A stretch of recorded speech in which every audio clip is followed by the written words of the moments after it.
All right, well, just as I've been saying now for weeks, economist Paul Krugman is sounding the alarm about what Donald Trump's return to the White House is going to mean for the very people who voted for him in 2024.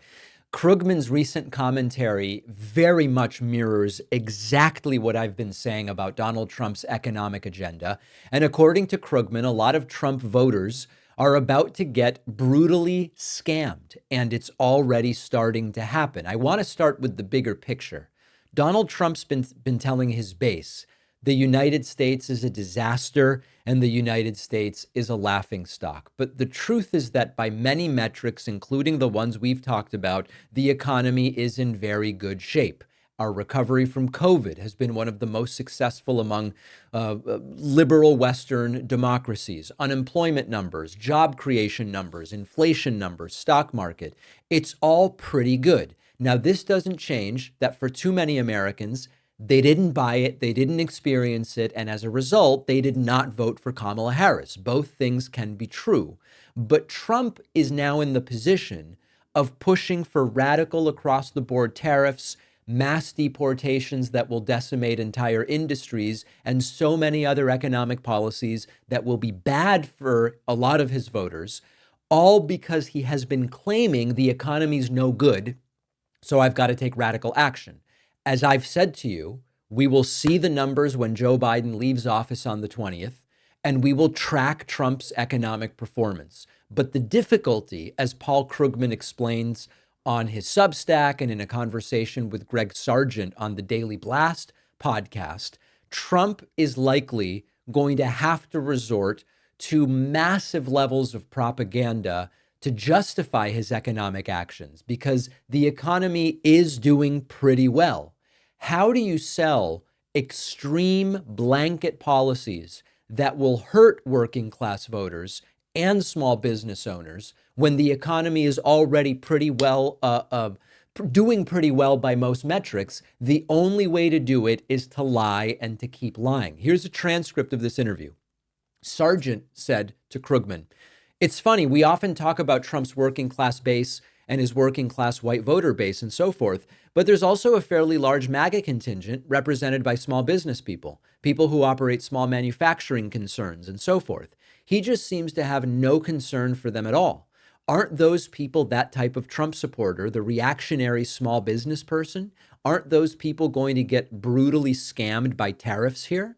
And Krugman says a lot of people are going to get brutally scammed. Those are his most fervent supporters. It is, in fact, probably the local business elites are the most fervent MAGA types out there, more so even than the working class. But that doesn't mean Trump cares about their interests. Small business people are the people that he's all through his life hired as contractors and then not pay, right? Scamming people like that is what his whole life has been around. And here's where things get really specific. Trump's plan to raise tariffs while cutting or extending tax cuts for the rich. Krugman says it's going to be a double hit for the working class voter. The tariffs will raise the price of imported goods. That will disproportionately affect low and middle income households. We know the blanket tariffs will raise prices. Who is best suited to weather rising prices? The rich. Who is going to be most acutely hurt by rising prices? Low income and middle income Americans. And then on the other hand, the tax cuts for the wealthy, the tax cuts for big corporations just suck resources from programs that benefit ordinary Americans. And don't forget that Trump has also vowed to deport millions of undocumented immigrants. Paul Krugman addresses this as well. This would devastate key sectors of the economy that rely on immigrant labor, both documented and undocumented, agriculture, construction, food service. We've talked about that. Trump doesn't care. He doesn't care about the consequences. He cares about the optics. Sargent also brought up another really important point in this interview, which I encourage you to listen to.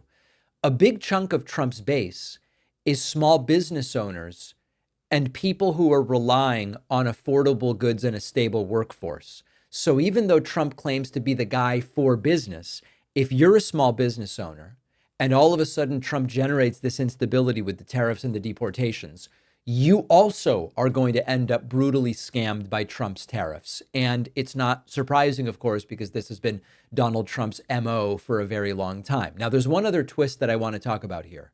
Krugman notes Trump is inheriting a pretty good economy. Again, I know it's not good for everybody. Not everyone's doing well. But if we zoom out and you look historically, Biden's job creation record is good. Stock market returns have been good. Unemployment has been low. Wage growth has exceeded inflation. Inflation's been relatively low. Doesn't mean things are cheaper than they were in 2020, but inflation has been low.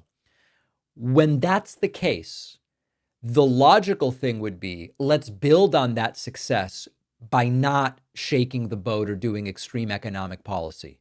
Trump seems determined to wreak havoc with his regressive economic ideas.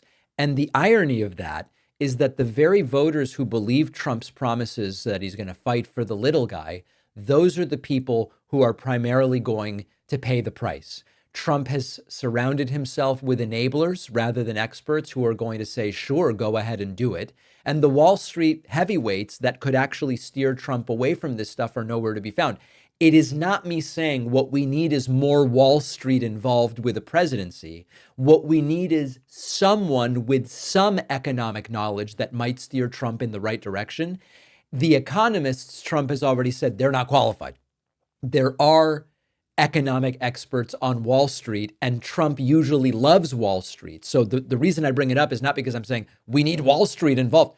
We actually don't. What would be better would be to have non-profit motive individuals not motivated by profit advising Trump, or individuals not motivated by access to power. We have neither in this case. And so Trump is not going to have anybody around him to say, sir, this is not a great idea. He's going to be left free to sort of implement policies that effectively redistribute income away from the working class that he said he's going to help and to the wealthiest Americans. So the bottom line is Trump's base is going to get scammed.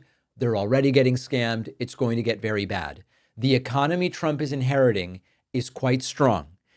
In his first term, he continued to ride the momentum of that economy, and he had a pretty good pre-COVID economy. This time, he's determined to go radical, and he will have no choice, if he does implement these disastrous ideas, to simply lie to his base about what's going on. In the end, voters might be left wondering, why did I trust this guy? He's betraying me just the way he did last time.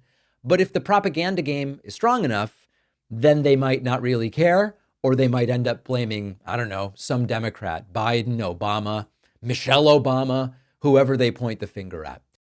Well, I wrote a book after a long journey and a ton of work. I am really thrilled with how it turned out, and I hope you'll read it. The book is called The Echo Machine.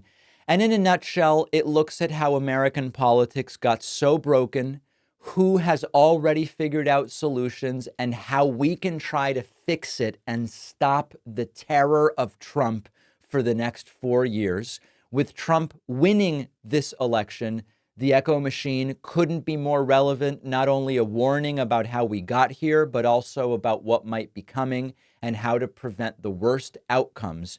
We've got to stay engaged. We need a plan, and that's what the book is about. There's a belief out there that unless you have corporate media behind you, you can't have a successful political book launch, that it's not possible. I think we can prove that wrong.